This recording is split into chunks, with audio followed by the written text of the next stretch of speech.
많이 마셨기 때문에 그런 문제가 생기는 거. 그거는 상당 부분 선천적인 게 많은 것 같아. 술 먹으면 개가 된다 뭐 이런 얘기를 하잖아요. 그건 착각이에요. 그럴 수는 없어.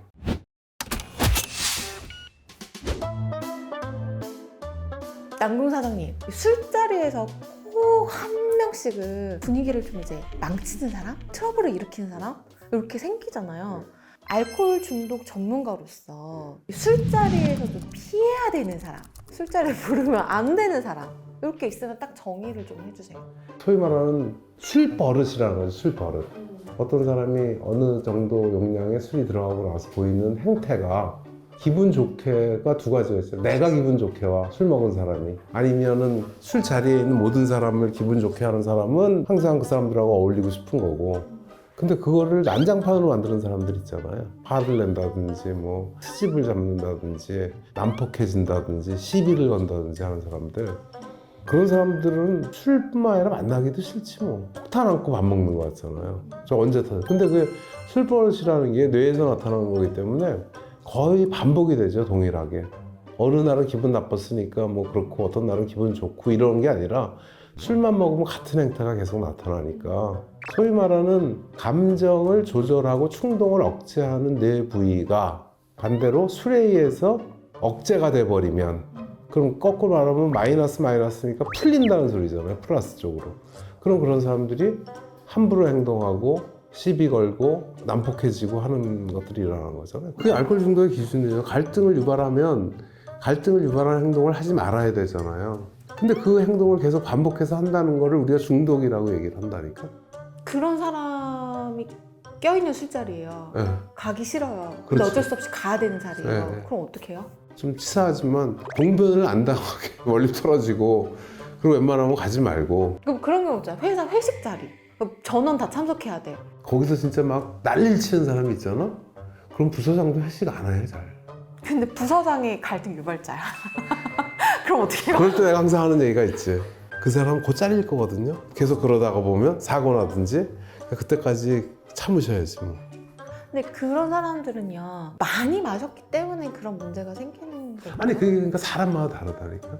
어떤 사람은 술을 많이 먹어도 굉장히 나이스하게 가는 사람이 있고, 어떤 사람은 술만 일단 조금이라도 먹으면 뇌 그 부위가 자극이 되면서 막 길길이 날뛰는 사람도 있고, 어떤 사람은 몇 잔 안 먹고도 그냥 바로 엎어져서 자는 사람도 있고 하는 것처럼, 사람마다 뇌의 어떤 부분이 술에 예민하냐 취약하냐에 따라서 결정이 되는 건데, 그거는 상당 부분 선천적인 게 많은 것 같아요. 물론 이제 그 소위 말하는 술버릇을 교육하는 그런 거에 문제가 있다고 하지만 선천적인 게 많은 것 같아요. 생물학적인 현상을 심리적으로 억제하는 거는 상당히 어렵지. 근데 보통 굉장히 어려운 사람과 함께 있는 자리라든지 이럴 때는 그런 사람들도 좀 조심하거나. 처음엔 그러죠. 그게 술에 의해서 변화되는 생물학적인 게 약할 때는 이걸로 억제가 되지만, 이게 어느 정도 넘었으면 사람의 의지로 억제가 안 되지. 그래서 우리가 그런 말 있죠. 옛날 말에 술 먹으면 개가 된다 뭐 이런 얘기를 하잖아요. 그 사람 개가 되고 싶어서 되겠어요. 이게 밀고 올라오는 거지. 근데 이걸로는 컨트롤이 안 되지. 근데 많은 사람들이 술을 먹고 그렇지 말아야 된다라고 착각을 한다니까.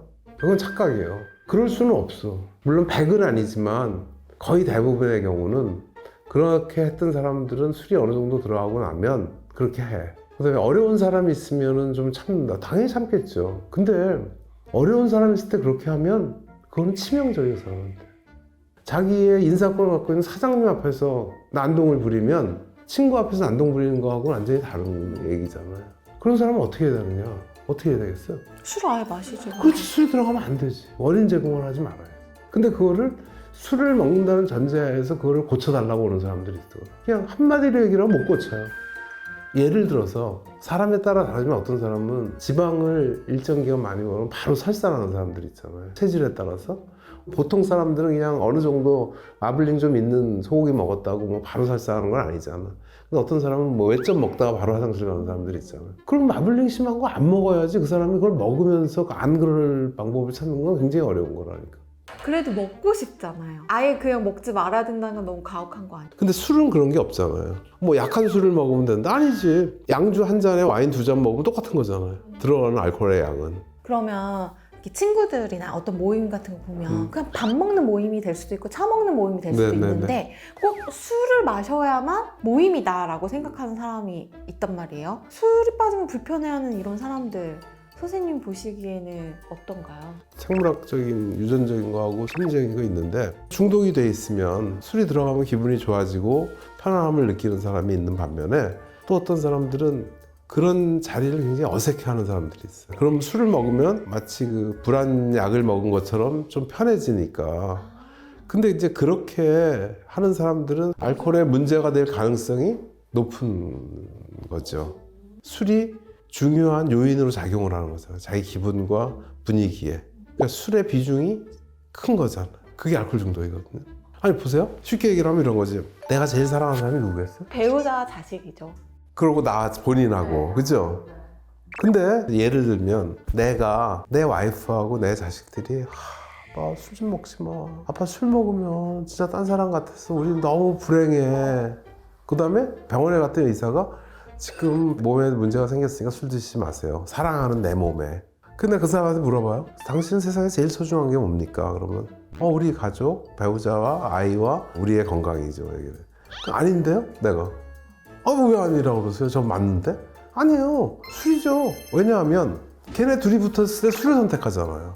그러니까 선생님한테 제일 중요한 1번 초이스는 술이지 가족이 아닙니다. 선생님의 머릿속에서는 그렇게 생각할지 모르지만 선생님이 하는 실제 생활은 아닙니다. 그럼 물론 환자는 이제 저 의사가 되게 싸가지 없다 이렇게 얘기할지 모르지만 실치잖아. 나의 건강과 가족의 행복보다 얘하고 대척점에 있는데 얘하고는 같이 갈 수는 없는 건데 얘를 선택을 하는 거니까 얘가 퍼스트고 얘가 세컨이라는 소리잖아요. 근데 우리는 보통 내가 가족의 뭐를 위해서 위험한 행동을 하려고 할 때 가족들이 돈 못 벌어 좋으니까 위험하지 마세요 하면 이걸 선택을 하잖아. 그럼 가족이 우위에 있는 거잖아. 그러니까 그런 것들처럼 술에 대해서 그런 초이스를 하는 거는 알코올 중독이거나 알코올 중독이 될 가능성이 되게 높은 행위다. 이게 맞아 죽을지 모르지만 술꾼들한테 술을 먹기 위해서 나를 만나는 거예요. 나를 보고 싶어서 만난 게 아니고 술을 먹기 위해서 나를 이용하는 거예요. 하여튼 아예 끊을까 아니면은 그냥 먹던 대로 먹으라는 말씀이네요. 간경화로 죽든지 그러면.